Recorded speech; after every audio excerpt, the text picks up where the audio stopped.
এখন জুলাই মাস চলছে আর জুলাই মাসে গাছ ভর্তি লেবু, আর এই লেবুর পিছনে আছে আমার ভাত। আর আমি ভাত কিভাবে লেবু গাছকে খাওয়াই আজকে আমি সেটাই দেখাবো। আর কিভাবে আমি লেবু গাছে ভাত ব্যবহার করি সেটাই আমি আজকে পুরো ভিডিওটায় দেখাবো। নমস্কার বন্ধুরা, কেমন আছেন সবাই? আমি খেয়া, আর আমার ভিডিওটি দেখার জন্য স্বাগত। এখন তো জুলাই মাস চলছে, আর এই জুলাই মাসে আমার গাছে মানে লেবু গাছে এত লেবু হচ্ছে, একদিক দিয়ে লেবু পেকে গেছে, একদিক দিয়ে লেবুর বুটি ঝোর ধরেছে, আবার একদিকে লেবু মাঝারি সাইজের হয়ে গেছে। এত লেবু হয়েছে যে ধারণা করা যায়। দেখো বন্ধুরা, ছাদ বাগানে গাছ ভর্তি লেবু, এত লেবু হয়েছে যে গাছের ডাল ধরে রাখতে পারছে না, তার জন্য বেঁধে রাখতে হয়েছে। আর এই লেবু গাছের পরিচর্যা তো আমি জানুয়ারি মাস থেকে আমি অনেকবার দেখিয়েছি, আর তাতে গাছ ভর্তি এত লেবু হয়েছে। এবারে আমি এই লেবু গাছের পরিচর্যাটা একটু অন্য ধরনের করেছি। এই পরিচর্যাটা করার পরে গাছে যে এত লেবু হবে আমি নিজেও ভাবতে পারিনি। আমি তো আগে অনেক ধরনের পরিচর্যা তোমাদের কাছে তুলে ধরেছি, তবে এই লেবু গাছটি আমার হচ্ছে কাগজি লেবুর গাছ। আমার এই ধরনের কাগজি লেবু 3খানা গাছ আছে, আবার পাতিলেবুও আছে, পাতিলেবুর গাছ 2খানা আছে। এবারে আমি লেবু গাছকে ভাত খাওয়াবো। এবারে ভাতটা আমি কি করে খাওয়াবো সেটা আমি পুরোটাই তোমাদের কাছে তুলে ধরেছি। তোমাদের তো বলেইছি আমার যে কোনো সবজি গাছ, ফুল গাছ সবই আমি ঘরোয়া সার ব্যবহার করি।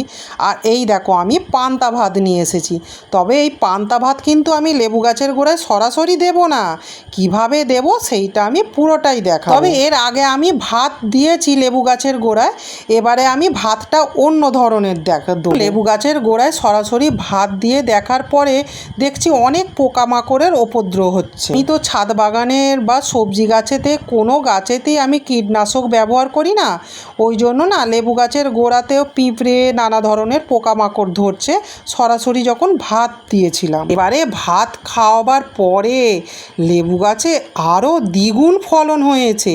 আমি তো নিজে ভাবতেই পারিনি এত লেবু হতে পারে। আর ভাতটা আমি কিভাবে ব্যবহার করছি লেবু গাছের গোড়ায় সেটাও আমি দেখাবো পুরোটা।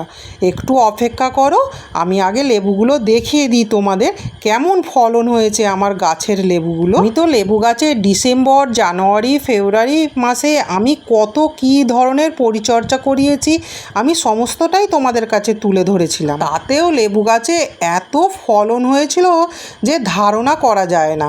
আর এই লেবু গাছ আমার সারা বছর লেবুর ফলন হয়। আর লেবু তো দেখিয়েই দিচ্ছি কত কত লেবু হয়েছে, একদম ধারণা করা যাবে না। রান্নাঘর থেকে বের করা বজ্র জিনিস দিয়ে যে এত সুন্দর সবজির ফলন হয়, লেবুর ফলন হয়, আমি তো ভাবতেই পারিনি। আর আমি তো তোমাদের কাছে নানা ধরনের ভিডিও নিয়ে এসেছি কিভাবে আমি সবজির ফলন ফলাচ্ছি, আর তাও আবার বজ্র জৈব সার দিয়ে। আর এই বজ্র জৈব সার থেকে যে এত বড় বড় লেবু হয়, দেখো এক একটা লেবু কত লম্বা লম্বা হয়েছে, তাই না বন্ধুরা? তোমাদের এবারে দেখাবো আমি লেবু গাছে কিভাবে ভাতের ব্যবহার করি। আর আমি ভাত সরাসরি গাছের গোড়ায় দিই না, আমি ভাতটা কিভাবে দেব সেটা আমি পুরোটাই তোমাদেরকে দেখিয়ে দেব। অনেক বন্ধুদের দেখেছি সরাসরি গাছের গোড়ায় ভাত দেয়, আমি আজকে গাছের গোড়ায় সরাসরি ভাত দেব না। এই দেখো আমি হাঁড়িতে 1 সপ্তাহ ধরে ভাতগুলোকে পচিয়ে রেখেছি, আর তার মধ্যে আছে পেঁয়াজের খোসা, রসুনের খোসা, আবার চায়ের গুঁড়োও আছে। তবে চায়ের গুঁড়োটা হচ্ছে চা তৈরি করা গুঁড়ো, চা তৈরি করা গুঁড়োরও দেওয়ার কারণ আছে। আর পেঁয়াজের খোসা, রসুনের খোসা কেন দিয়েছি বলো তো বন্ধুরা? এই যে ভাতটা আমি সরাসরি যদি গাছের গোড়ায় দিই না, গাছের গোড়ায় ভীষণ পোকামাকড়ের উপদ্রব হয়, তার জন্য পেঁয়াজ রসুনের খোসাটা আমি জলের সাথে মিশিয়ে দিয়েছি। 1 সপ্তাহ ভিজিয়ে রাখার পর ভালো করে জলটাকে চটকে নিয়ে একটা মগের মধ্যে আমি তুলে নেব। তার মধ্যে আমি একটু জল পাইল করে দেবো, কারণ ওইটা তো অনেকটা গাঢ়, আমি সরাসরি গাছের গোড়ায় দেব না। আমি ওর সাথে একটু জল পাইল করে নেব। আর চা তৈরি করা গুঁড়ো যেটা নিয়েছি ওইটা আমি জলের সঙ্গে আগে ভালো করে ধুয়ে নিয়েছি, কারণ চা তৈরি করেছিলাম ওটা তো মিষ্টি ছিল, ওই জন্য আমি ধুয়ে নিয়ে আর ওই পান্তা ভাতের জলে ভিজিয়ে দিয়েছিলাম। আর যে জলটা নিলাম 2 রকম জল পাইল করে এবারে গাছের গোড়ায় আমি পুরোটাই দিয়ে দিলাম, কারণ পান্তা ভাত চটকানোটা আমি একটু পাতলা করেই নিয়েছি, সরাসরি গাঢ়টা আমি দিলাম না। আর তোমরা যখন ওই জলটা ব্যবহার করবে গাছের গোড়াটা একটু খুশিয়ে নেবে। আমার যেহেতু আগে থাকতে খোসানো ছিল তার জন্য আমি সরাসরি দিয়ে দিয়েছি, আর খোসানোটা দেখালাম না। দেখো বন্ধুরা, একদিক দিয়ে কচি কচি লেবু হয়েছে, ফুল ধরেছে, আবার একদিকে লেবু পেকে গেছে। আমি তো লেবু গাছের লেবু খেয়ে শেষ করতেই পারছি না।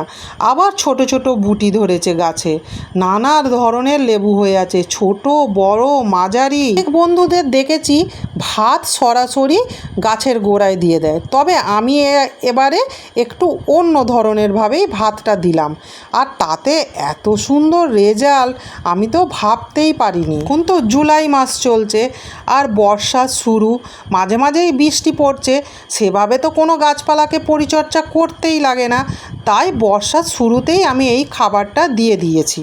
তবে এর আগেও আমি এই ধরনের খাবার দিয়েছি, কিন্তু সেটা একটু অন্য ধরনভাবে।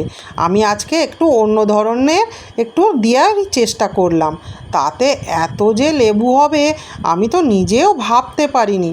আর দেখো একদিক দিয়ে ফুল ফুটছে, ছোট ছোট বুটিও ধরে নিয়েছে। তোমাদের কাছে তো আগে আমি অনেকবার লেবু গাছের পরিচর্যা দেখিয়েছি। এই যে বড় বড় লেবুগুলো দেখছো এগুলো সব ইঁদুরে কেটে কেটে ফেলে দিয়েছে।